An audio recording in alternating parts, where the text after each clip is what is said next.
janvier 2010, janvier 2025. Cela fait déjà 15 ans que le bus des éperviers, l'équipe nationale de football du Togo, a été victime d'une attaque terroriste. Alors qu'il se rendait à Cabinda, une enclave angolaise située entre le Congo-Brazzaville et la République démocratique du Congo, RDC, pour participer à la Coupe d'Afrique des Nations, le véhicule a été pris pour cible et mitraillé. Pendant une demi-heure, il a essuyé les tirs du FLEC, le Front de libération de l'enclave de Cabinda, un mouvement séparatiste armé. Le bilan fut tragique. 15 ans après, Serge Akakpo, ancien international togolais et ex-défenseur des éperviers, qui se trouvait à bord du bus ce jour-là, raconte l'histoire de cet événement marquant.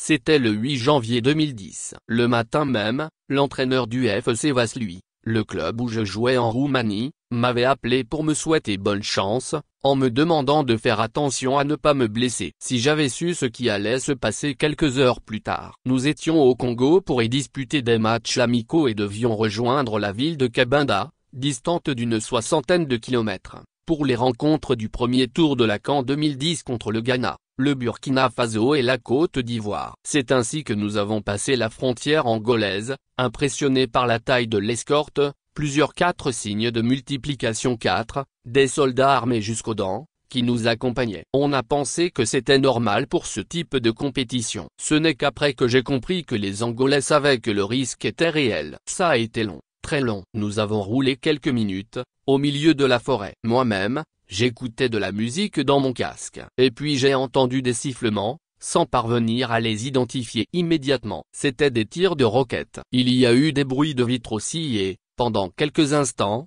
j'ai pensé que des supporters étaient venus pour caillasser notre bus. Et puis tout est allé très vite. Une première personne a été touchée, il y a eu des cris, notre escorte a riposté. Notre bus a d'abord continué à avancer en zigzagant, avant de s'arrêter quand le chauffeur a été mortellement touché. On a tenté de se coucher au sol, mais il n'y avait pas assez de place. C'est à ce moment-là que j'ai pris 2 balles dans le dos. Je ne suis pas le seul à avoir été touché. Kodjovio Bilale, l'un de nos gardiens de but, a été atteint. Le docteur aussi, ainsi qu'un membre du staff et que notre attaché de presse. Les tirs étaient nourris, ils voulaient en finir avec nous. Ça a été long, très long, effrayant aussi. À quoi pense-t-on dans ces cas-là? On prie, on se demande si on va s'en sortir vivant. Un de mes coéquipiers, Alexis Romo, me donnait des claques pour me maintenir éveillé. Je me souviens qu'un homme est monté dans le bus, sans que l'on sache tout de suite s'il faisait partie de l'escorte ou des assaillants. Je me rappelle s'est rangé. Il nous a fait signe de ne pas bouger, a brisé une vitre et a commencé à tirer sur les terroristes. Le foot m'a empêché de sombrer. Quand tout s'est arrêté, nous avons été pris en charge. J'ai été conduit dans un dispensaire,